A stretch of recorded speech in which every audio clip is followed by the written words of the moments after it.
We are here with a load of college football news because it's honestly been a while since I've covered it. But to get straight into it, in what is possibly the most pressing development to come out of this cycle in the offseason would be something that took place in early June. At that time, I was definitely occupied and could not get into it in the moment. But when I did hear about this news, I certainly figured I had to talk about it at some point, as there would be legislation that passed at that time that allowed for schools to pay their athletes. According to this article from Sports Illustrated, following Friday's final approval from U.S. District Judge Claudia Wilkins settling a trio of antitrust cases against the Ncaa and power conferences, commonly referred to as the House Settlement, college athletes are said to be paid directly from their universities. It is a huge development. In the decades that have led up to that moment, that took place in early June, there's been a number of controversies and different scandals, if you will, surrounding the lack of NIL at the time and how different players, a la Reggie Bush, got in trouble for getting illegal sponsorships on behalf of these schools from boosters and the like to enhance the college football experience for them. And then with the NIL coming back into play in the early parts of this decade, now there's a question of deals potentially getting out of hand, of certain athletes still not getting paid what they are entitled to be paid at this time. Because the question of amateurism sort of going away and giving these players the money they deserve was a pressing question, but with NIL coming back, it's now always been about trying to figure out how exactly this will work for each and every school in the FBS across all sports. Because honestly, the answer to that question is still just not at a consensus right now. There are so many different avenues that could be taken to compensating these athletes. And when that doesn't happen, you are bound to have issues in this new climate. But still, it makes it so that boosters can, in certain cases, become factors in getting athletes to go to certain universities. And when it came out, again, I was not even remotely in the area of covering it at the time, but I did question what exactly would be the limit. Because obviously these schools still have to put their money into a lot of other different investments, from the standpoint of financial aid, scholarships, and grants and things like that. When it comes to education and different studies in all of their respective fields, there are a lot of other things that are vying for their attention at the moment. So you're not going to have a situation where a college is going to spend an absurd amount of money without any limits, right? Like you gotta have some sort of restriction here.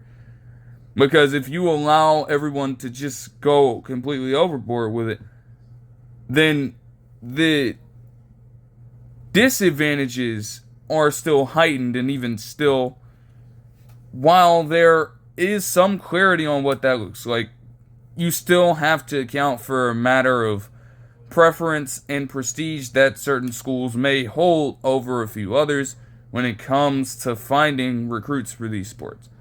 But according to the same Sports Illustrated article, it states that schools are permitted to share up to $20.5 million with athletes each year, How that money is divided lies with the schools, but most are expected to follow a similar formula as the back damages payout, with 75% directed toward football, 15% to men's basketball players, 5% going to women's basketball players, and 5% to the remaining players. Now again, while that is just an example of how the money could be allocated, that is not going to be the case for every single school, because I guess in some cases you have schools that kind of balance out their attention to all these sports, and some schools invest a lot more in one particular sport compared to the others. Think about this. Like Notre Dame is a school that has prestige in both college football and college basketball. So you can see those numbers even out. At the same time, they might get a solid percentage to their volleyball team, to their soccer team, etc., etc. Even lacrosse might see an even split between college football and college basketball for them. So that's one example. Think about UConn. They are going to spend a high percentage of that money on college basketball for both the men's and women's side, and probably invest a little less in football and the other sports that they have. Penn State could be a school that balances it out. For example, Clemson might be all in for football. Just to throw out a few different schools out there. You know, that could be the baseline, but it's not going to be something that's followed. And at the same time, even though the $20 million is a sort of hard cap right now, that number could potentially increase. According to an article from CBS Sports, it states that the settlement estimates that the total cap will start at around $20.5 million per school in 25-26 and could rise to nearly $33 million per school in the next decade. Between the revenue sharing, scholarships, and other athletic benefits, NCAA believes that compensation to athletes could push close to 50% of athletic revenue in many athletic departments. End quote. Now again, historically, the NCAA has tried their absolute hardest to keep all of the revenue in-house and prevent the players from touching a lick of it. And now we're talking about them potentially getting 50% of the share of the revenue that is going to consistently increase, whether it be with, inflated prices and also the media rights deals that are still going to be in play at the time. It's great work, it's great progress, but it's really just the tip of the iceberg when you think about it, because there's still so much that comes along with it. A lot is still unknown at this point. Again, particularly in how schools will carry this out.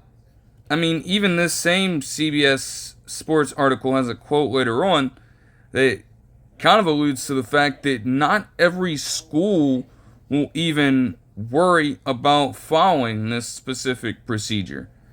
As it states here, schools in the Big 12, Big 10, and SEC have all confirmed that they will pay out the full $20 million revenue share each season. The AAC notably is requiring schools to revenue share $10 million with their athletes over the next 3 years. Sacramento State, an FCS school hoping to transition to FBS, also intends to share revenue. Plenty of FBS schools, however, will forgo the major new expense, but any school can opt in. End quote. Now,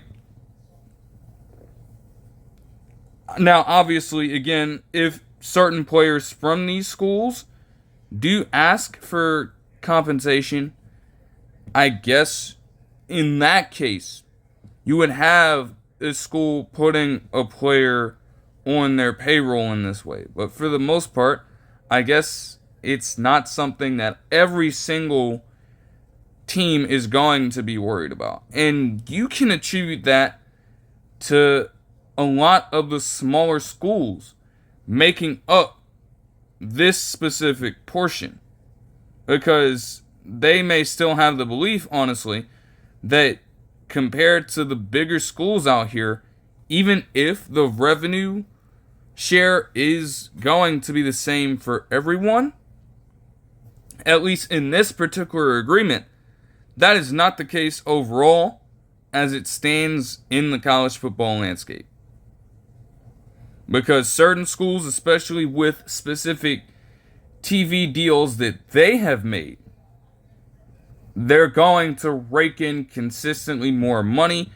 Market size also plays a huge factor into it. And then when it comes to the recruiting trail, again, the kind of name brands that some of these colleges possess just do not match up with the smaller schools anywhere. And they might believe, honestly, that no matter what, they don't really stand a chance in being able to acquire new talent at an effective rate. And let's be honest, if they want to get one of the top athletes to come to their school, they might be in danger of having to dish out a ton of money just for the sole purpose of getting that one player. And that sum of money might make up the entire revenue share for that specific year. At that point, it just wouldn't be worth it. Because if this is something you're going to opt into, yeah, you want to make sure the top dogs on your team are getting paid handsomely, but you also want to make sure that if other players are looking to get compensated from this thing, that they are given their proper rations as well. And if they aren't, like, you're again, that's going to be an issue. There will still be players at these respective colleges who don't opt into getting paid. But for a large majority who will likely seek the money, you've got to pay them what they're owed. It's not going to be inherently equal depending on the talent you have on the team, but you got to give them something. You can't leave them with absolutely nothing, because at that point, that just would not be fair. And again, that parlays into the idea of trying as best as you can to make the money work for every player. So, as this Sports Illustrated article cites here, the limit of player rosters could be shifting as well in light of this development. As it states here, while in the past, schools were capped in terms of the number of scholarships they handed out for a particular sport, the limit in FBS football being set at 85 for the past several decades will soon be replaced by a hard ceiling in terms of the number of players they have on a team. This can result in some sports seeing both more players involved and the option of receiving full scholarships instead of partial ones. From my understanding of this, scholarships will obviously still exist, but you're going to see teams hand out fewer full ride scholarships as a result of this move. You're also likely going to see less walk-on talent be able to make these collegiate rosters, because walk-on talent is not guaranteed to see any action whatsoever. And when it comes to trying to dish out this money across an entire roster, you're going to focus primarily on the players that are playing for you in the moment, or at least have a great and undeniable opportunity to be able to play at some point within, I guess, their first 2 to 3 years of collegiate experience. That's never guaranteed for a walk-on, and that's never truly guaranteed for anybody making any sort of elevation from community college as well. So you might see less and less walk-on talent come through these programs over the course of this settlement, and as different things continue to be outlined over the course of the years. So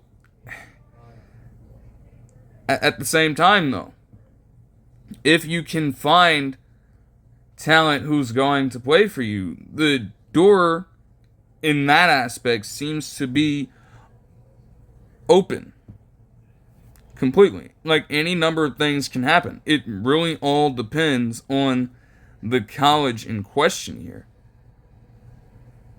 So that is just going to be very interesting.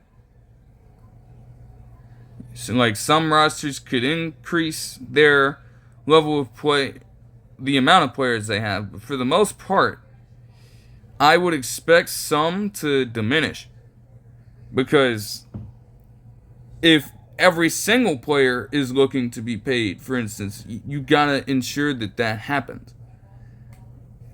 The amount matters, but you're really just trying to distribute the money as best as you can to each individual player. And that might be harder for, I guess, a smaller college who still might try to involve themselves in this revenue share settlement. It might be harder for them to give money to every single player as it is. Expanding their rosters might not work for them.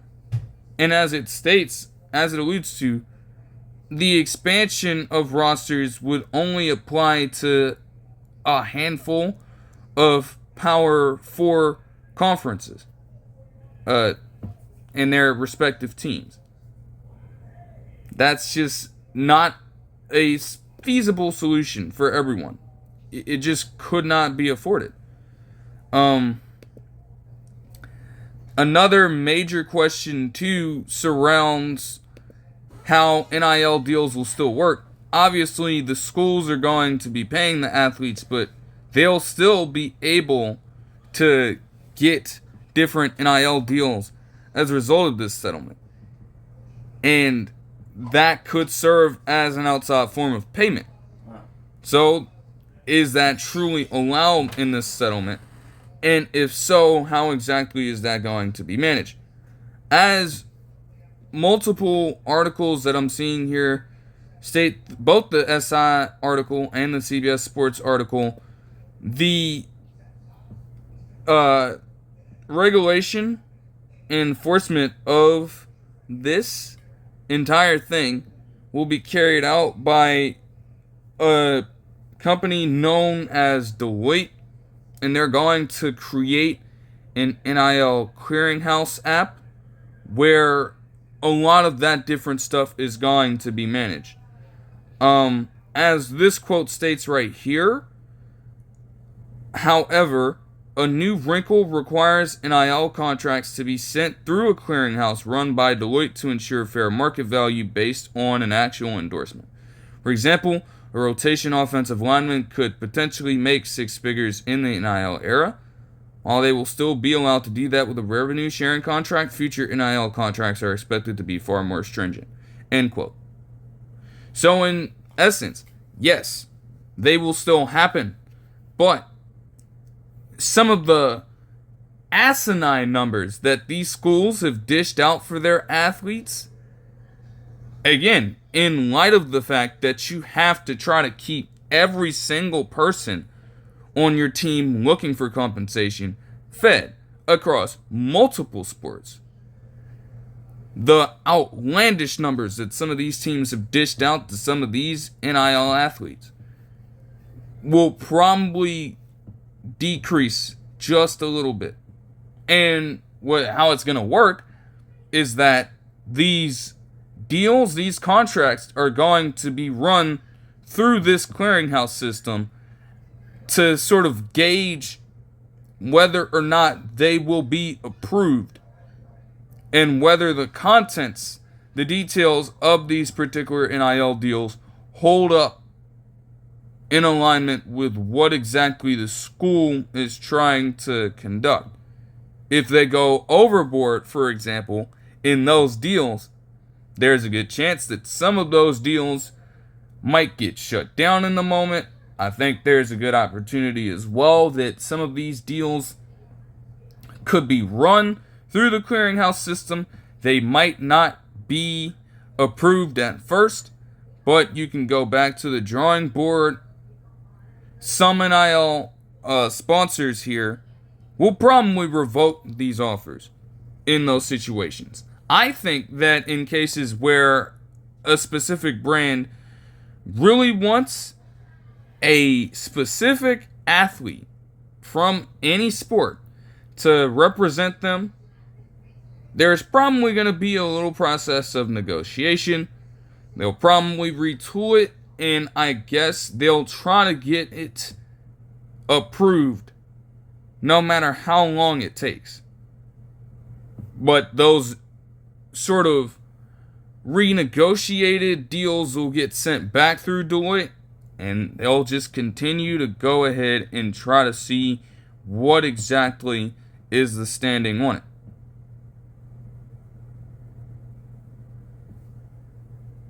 So third party, I guess, contracts are definitely allowed, but there is going to be some intervention on the part of the clearinghouse to make sure that they are good to go and green light them for these athletes. Yeah. Safe to say, though, that this definitely came after a lot of craziness surrounding the NCAA, because the transfer portal has been something that has garnered little praise. Like, every now and then there are good sentiments that will be made about it, but at the same time it's largely been a dumpster fire, and it has to do with the timing. For example, I don't think I covered this when I was doing the recaps of the CFP and other games last season. But around bowl season, Oklahoma was set, Marshall rather, was set to face off against Navy, I believe. And what ended up happening was that a large percentage of the players on that team, before that bowl game even got underway, decided to transfer. And I was in such confusion about it. Many people were outraged about it because, you didn't even wait until the end of the fucking season to make the move. The transfer portal, or at least the option to enter it, starts around bowl season, which has been up for debate as well, because that is terrible timing, especially if you are a team who is in a bowl game or in contention for the CFP. You shouldn't have to worry about having any of your players enter the transfer portal and move schools during some of the most important games of the season for these teams. Marshall unfortunately suffered that fate, and their head coach was in complete confusion as well. Navy also could not take the field against Marshall. They had to reschedule the entire bowl game to where Navy would eventually play against Oklahoma and somehow give them a run for their money. Because it was that bad. Marshall did not have a full roster to play with. They couldn't even enter any bowl game at all. They had to sit out bowl season, despite having a very good year from their perspective. They played well. All you had to do was just hang in there for one more game, go out and get the job done, get Marshall a solid bowl win. I don't think they've had a bowl win in a while. That would have been huge for that program. And before they can even get a chance to see that in real time, you robbed them of that opportunity just because you couldn't wait to get the hell out of it. Like, that's crazy. Then also you had a situation where Devin Brown, the Ohio State quarterback, was in the transfer portal as well. At least he waited until the end of the season to truly make a move, but still, like, you're in the height of the CFP. Ohio State eventually wins the national championship. And with Will Howard being a fifth-year senior, you're questioning what the quarterback position will look like without Devin Brown returning. And he would eventually join Cal. Ohio State seems to be in good hands with some of the recruits they have, namely Julian Sayin, who expects to be the starter for the season. But not every school is afforded that chance. And there have been cases for years where these schools get themselves in these contested situations when it comes to NIL, and they do not result in the best possible outcome. What happened with Tennessee and Ncaa Eamaleava earlier in the college football offseason was a great example of this, and as some of these sources cite, some of these pundits state, that played a huge factor into the passing of this legislation. Because if you don't know what happened, what I can say is that right now, Ncaa Eamaleava is currently the quarterback of the UCLA Bruins. An ugly situation brewed between him and Tennessee because, in essence, he and his representation already had an NIL deal in place. They wanted to renegotiate it, and his representation, which ended up being his father, his parents, they believed that he was worth more in this specific deal than he was getting. Tennessee was not willing to increase the asking price for Eamaleava, and as a result, Eamaleava just started to pick up absence after absence from practice. Like, this is the star quarterback of the team, only being worried about himself in the moment just to try to get some more money. And let's just say that Josh Heupel did not take kindly to that, because when he went out for, I guess, the spring game press conference, he essentially stuck it to Ncaa Eamaleava and told him, "You're off the team. You're not coming back to Tennessee." He had to detail it to the different news sources as well in that press conference. And honestly, I can't blame him for handling it the way he did. At the time, I thought he did a pretty good job of handling the situation. Because what else is he really supposed to do as the head coach when a player is refusing to show up to vital practices in the spring for the sole purpose of trying to acquire more money? At the end of the day, Heupel viewed it as him placing himself above the betterment of the team. And he did not like that shit. And I can resonate. I can understand where he's coming from that perspective. Because there's just no fucking way. Like, there were a number of debates centering whether this was all on Ncaa Eamaleava or if his dad had to do anything with that. And to be honest, when you look at how his father handled some of this shit, yeah, you gotta, like, you can see where they are coming from to an extent. Okay. Let's just say this.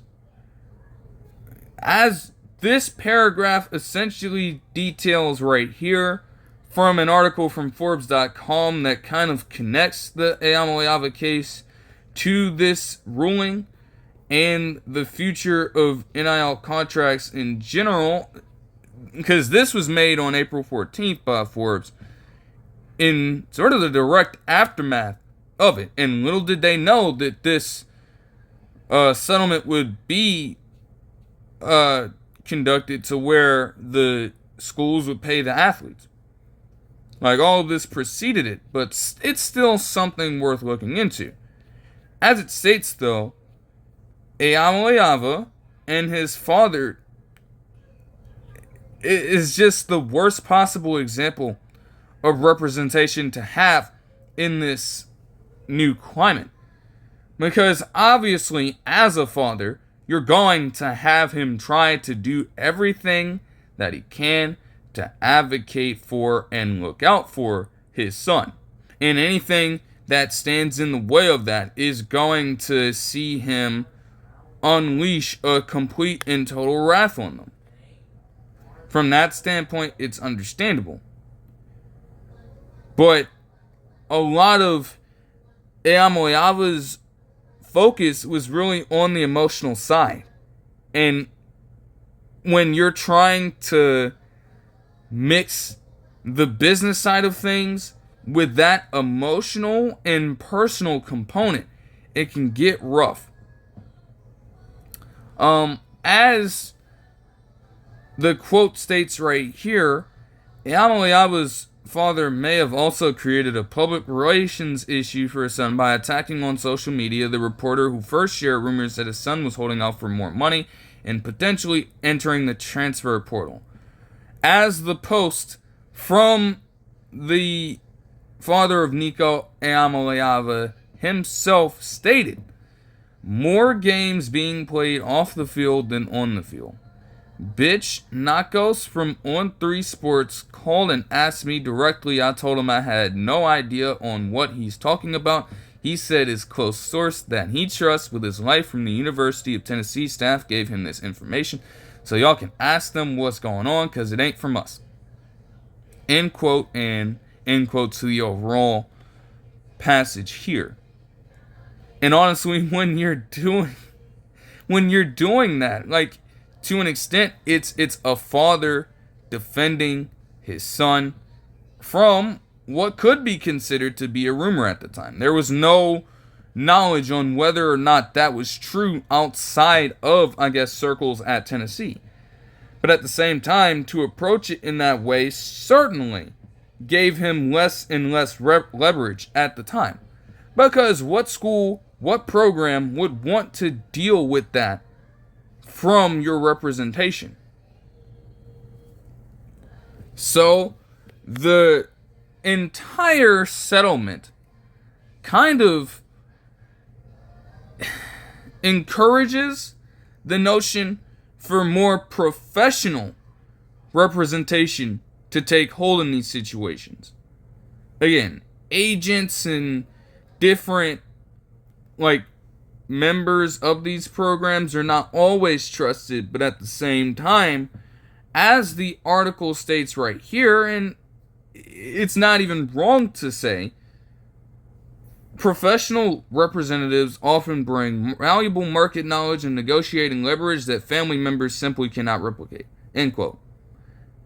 That's true. Not all of these parents of these athletes are that knowledgeable about how the current system works right now. I think some are, and they could use that to their advantage.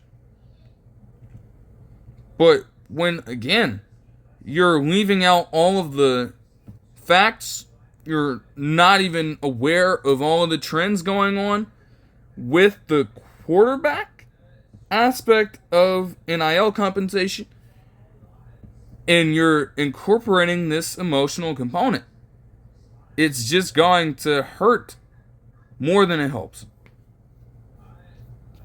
And I don't necessarily have a problem with parents representing their children. I will say that, but you have to, if you are going to be a parent representing your children in this climate, you have to understand the business side of things to an extent.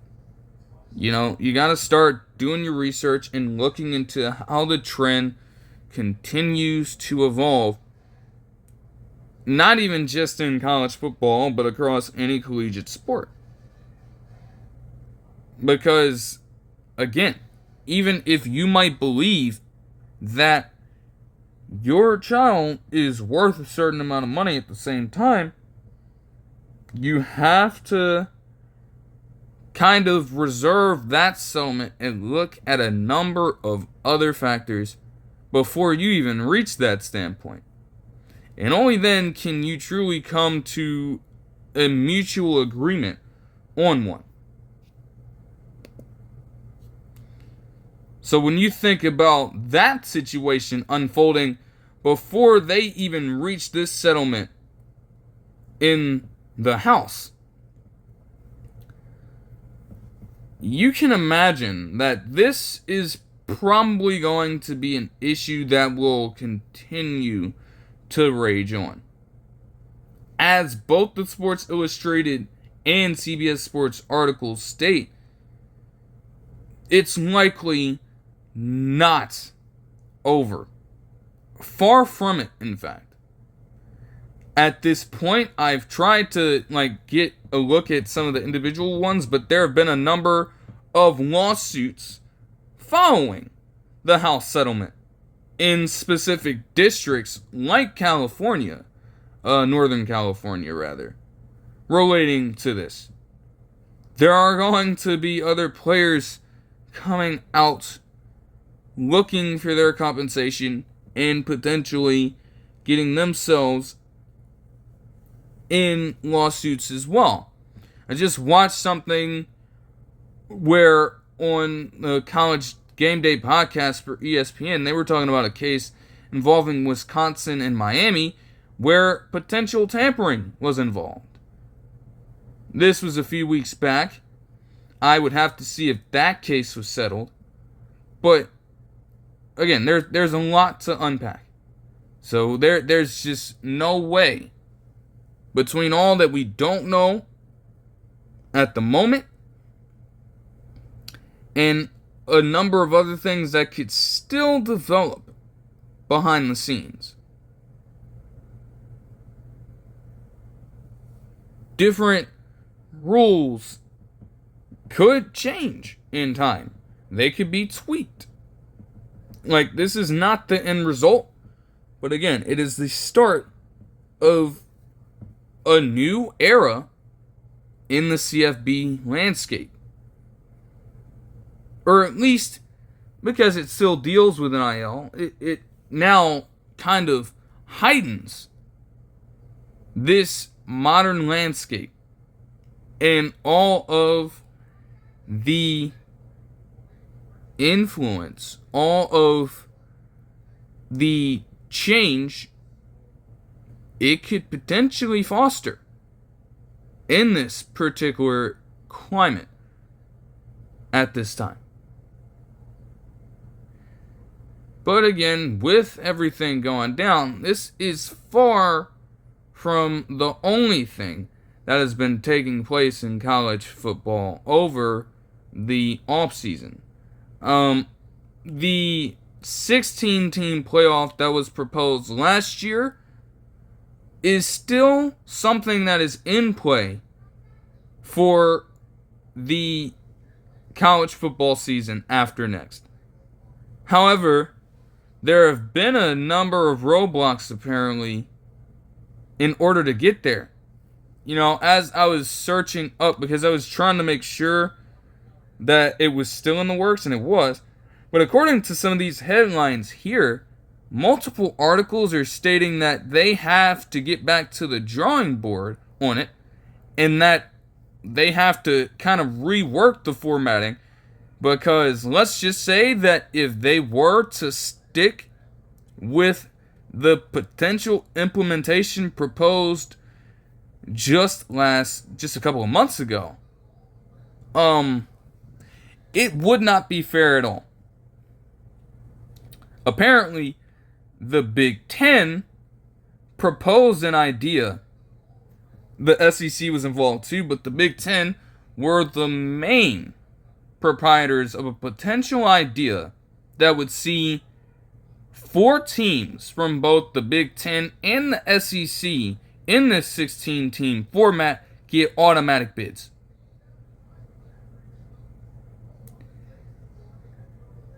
Again, we are talking about not just 2 of the best conferences in college football. That's obviously subjective, but it's been up for debate for years.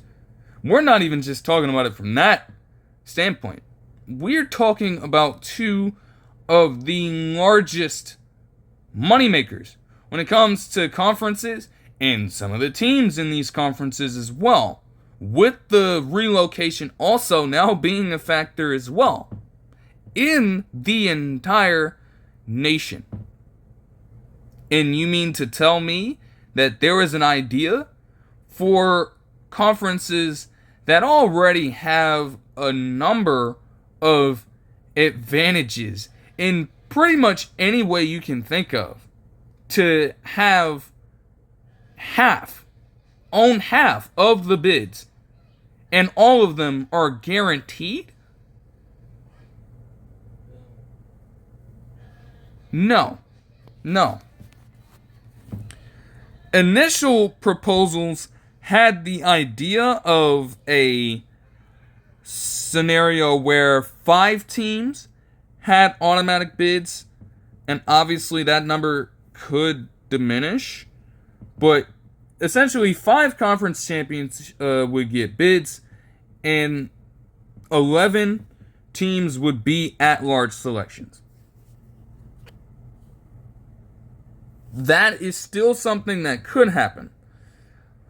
But, yeah, when you're trying to have those conferences give themselves that kind of advantage, where, again, they already have a number of different advantages in college football as it is, to gift them 4 automatic bids each and make every other team work for their right to contend is crazy.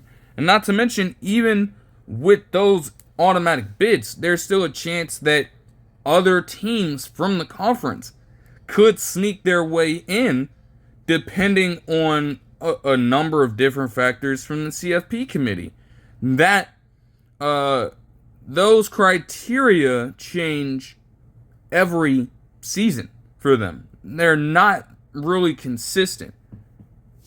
But at any given point, you can have more than 50% of the bids going to just those 2 conferences. And at that point, what is the real point of having that expanded playoff if it's just going to be a showcase of the best Big Ten and SEC schools? The whole idea is to give more schools from other conferences an opportunity to fight for the championship. And yes, it's far from the BCS, it's far from the 14 playoff, and it is definitely going to produce even more football than the 12-team playoff did last year. But it gives all these programs a better opportunity, not just for contending for a title, but also for exposure as well. Like, Arizona State is obviously a Big 12 school, but who could have anticipated them giving it their own against Texas Tech? Well, Texas, rather. In the CFP semifinals. Who could have anticipated that? Like, there's no way, bro. Well, granted, that was the quarterfinals, rather, but, you know, there's just no way. Indiana also getting in was controversial. SMU was also controversial. But honestly, there's room for things like that to happen when you expand the college football playoff like that. And I can't really say that I hate the idea. Now, they both went outside in the CFP first round, especially SMU. But that kind of unexpected quality is what makes college football so unique in the first place. You can't really sit here and tell me that having more than 50% of schools from the SEC and the Big Ten in the CFP would serve as a truly good idea for the overall brand. It just wouldn't. When it comes to national television, you're going to see a lot of those teams on there as it is. And sure, some of them are that legitimate to where they would get in the college football playoff no matter what. But you can't ensure anything to the whole of the conference. Like, they have to go out there like every other team from every other conference and prove that they are worthy to enter for the postseason, rather than just hand it to them. Then we get in the postseason, and the product is just not going to be the same. For fans of those specific schools, the football is going to be great. You're bound to do well. But in a general sense, there's nothing truly captivating about seeing those same teams in a position that was granted to them just because they are in the SEC and the Big Ten, respectively. Like, no. It could not work that way. Because the expanded playoff at least gives some smaller programs a chance to rise up on a year-to-year basis. And by giving out all those automatic bids in the first place, which is a terrible idea. Like, 8 automatic bids in general is just not good. But to just allocate that to 2 conferences would rob those schools of that opportunity. And again, with the way NIL works, those schools can already be at a disadvantage in the first place. There's just no need for it. So, promptly, they're going back to the drawing board for this. Hopefully they figure it out, because that is just not a great plan at all. Like, who exactly are you trying to appease at that point? That's just not good. In other news, with something that happened yesterday, and honestly, something that has continued to happen over the course of this offseason, a number of players from these teams have unfortunately lost their lives. Obviously, earlier in the offseason, a little around the NFL draft, former LSU player Kyron Lacey unfortunately took his own life. And that was truly an unfortunate situation. This was obviously dating back to an incident that involved him hitting and running over an older man in, I believe, let me see. Hold on. I'm pretty sure this was in Texas. But either way, there's an incident with him running over an individual, and that older man would lose his life. In the pre-draft process, teams were certainly looking at it, and he was also, around this time, being taken in for interrogation. So, I would attribute that to a number of things. I believe I actually covered it around the time as well, because it's truly an unfortunate situation. But nonetheless, whether it was a combination of feeling the pressure of potentially serving jail time for this, and a number of other things that have been creeping in his mind at that point,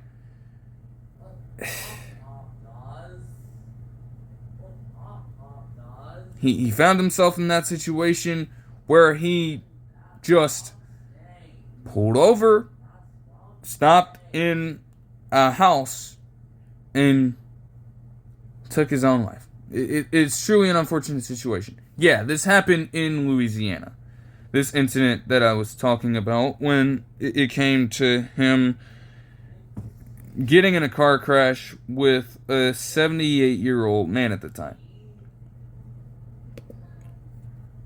And obviously, again, an outpour of a number of different emotions came out. People were talking just crazy. Like, you hate to see the loss of life. So there were more rational people who decided to give him the support that he deserved and his family, send condolences to them, offer their respects. You had other people getting in with sentiments that expressed an unforgiving mentality surrounding his passing because of the fact that he took another life. And again, both situations are highly unfortunate. That is true. But again, like, you think that something like that, where you get yourself in such a situation, even if it could have been prevented with better measures, you think that something like that just constantly being on your mind for months and months and months on end, and then leading you to go so far as to take your own life, is not something to be inherently worried about and obviously disheartened about. Like, it's just crazy work from some of those people. There was also a situation that popped up through a Fox Sports notification on my phone yesterday, where it mentioned an 18-year-old freshman from Ole Miss would lose his life after being the victim of a shooting in Tennessee yesterday. I couldn't even imagine how his family is feeling at this time. You know, you're sending your son off, and you're thinking he is going to have a pretty good time in college when it comes to education, and also get a proper opportunity just to see the field at Ole Miss and get an opportunity to play for a program who is consistently teeter-tottering between contention and bowl eligibility from season to season.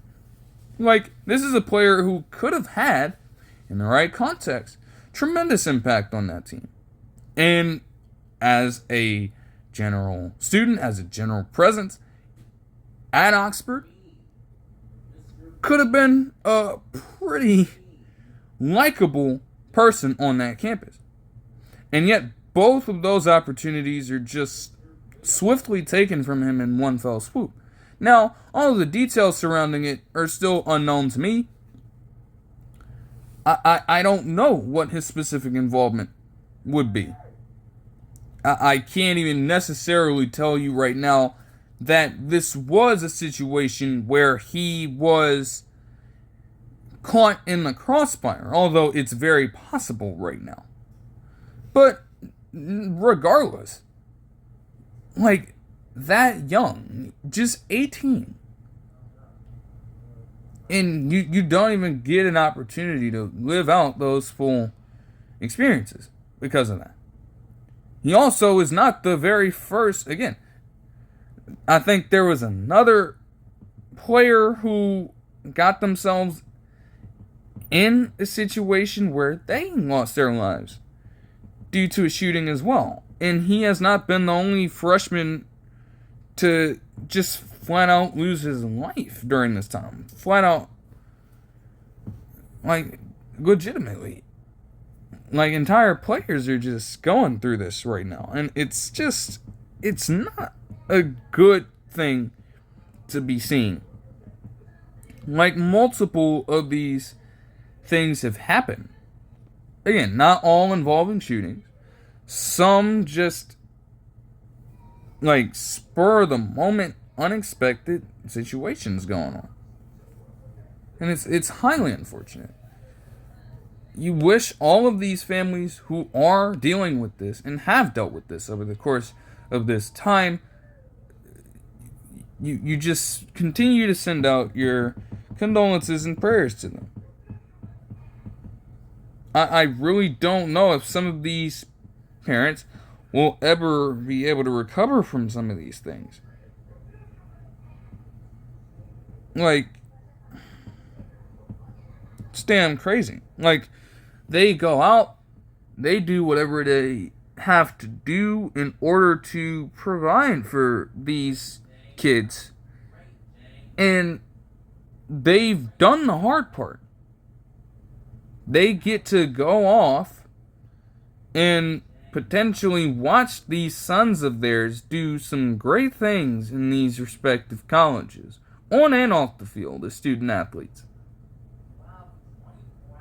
And yet, in just a span of seconds, minutes, now they're in situations where they have to attend these funerals and arrangements and bury their own children way before their children would have an opportunity to do the same for them. It's gotta be disheartening. If you're a parent, you never want to be in a spot where you are the one who's burying your child. You would naturally expect it to be the other way around. From that standpoint alone, it's awful.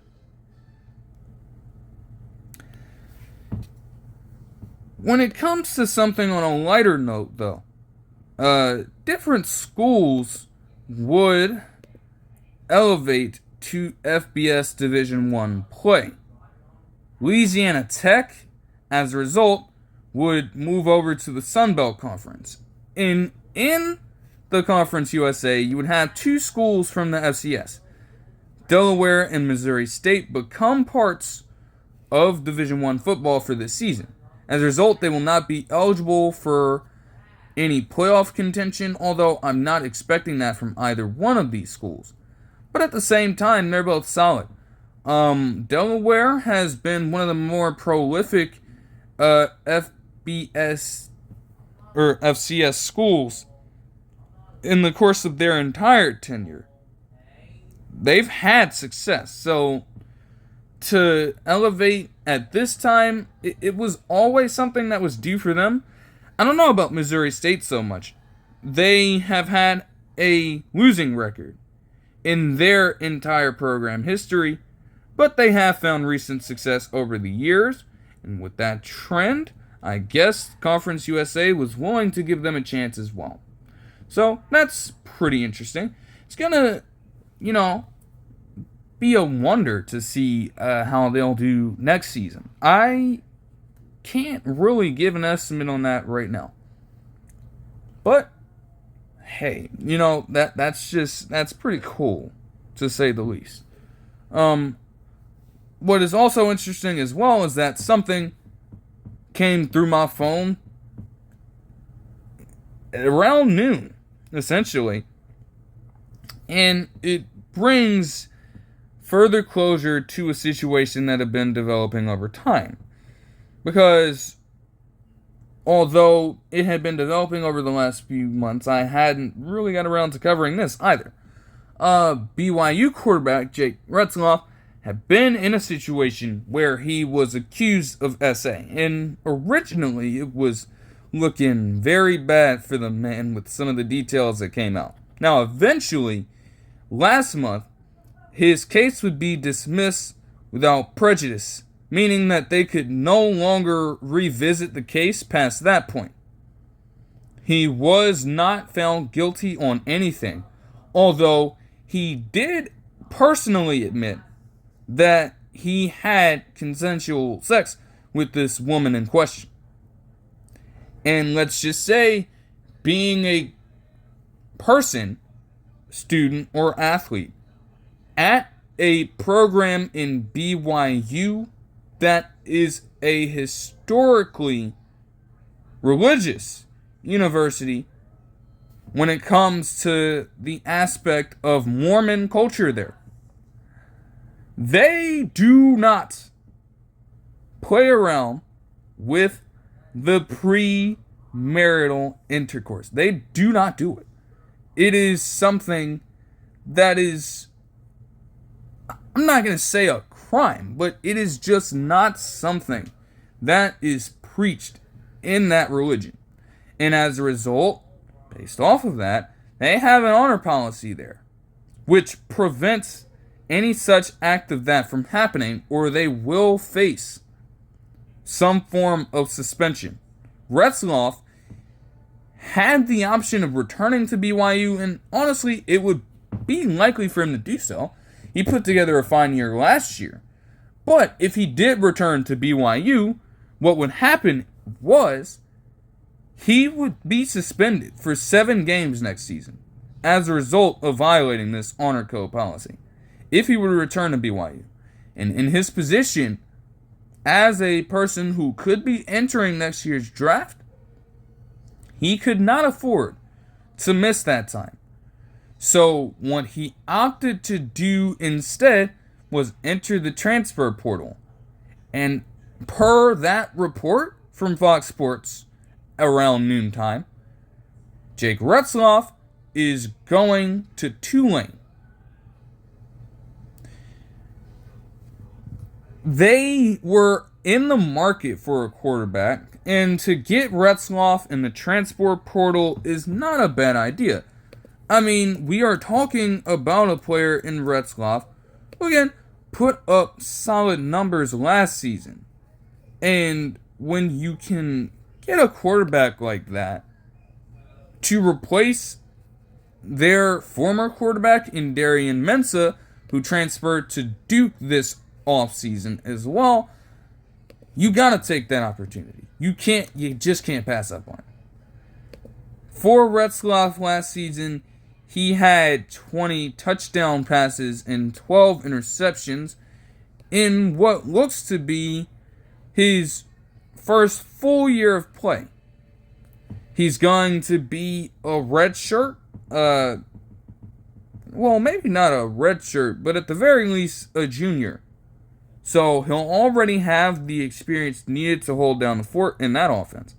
And hopefully, Tulane will be looking for him to sort of give them new life and give them another shot to contend. Obviously, they were in the bowl game a few years back where they upset USC. But now, coming off of that season, while they have been good, they haven't recaptured that magic. I mean, last season, yes, Ncaa wasn't playing in this game, but these niggas fucked around and lost big time to Army in the championship game for the conference. As just an example of how crazy things got for them. You don't need to have a repeat of anything like that. So you're looking to elevate this season into getting in the CFP. If not, at very least getting close to it, contending for another bowl game, and winning one. But that'll do it for this one. I hope you guys enjoyed the video, and I'll see you guys in the next one. Peace.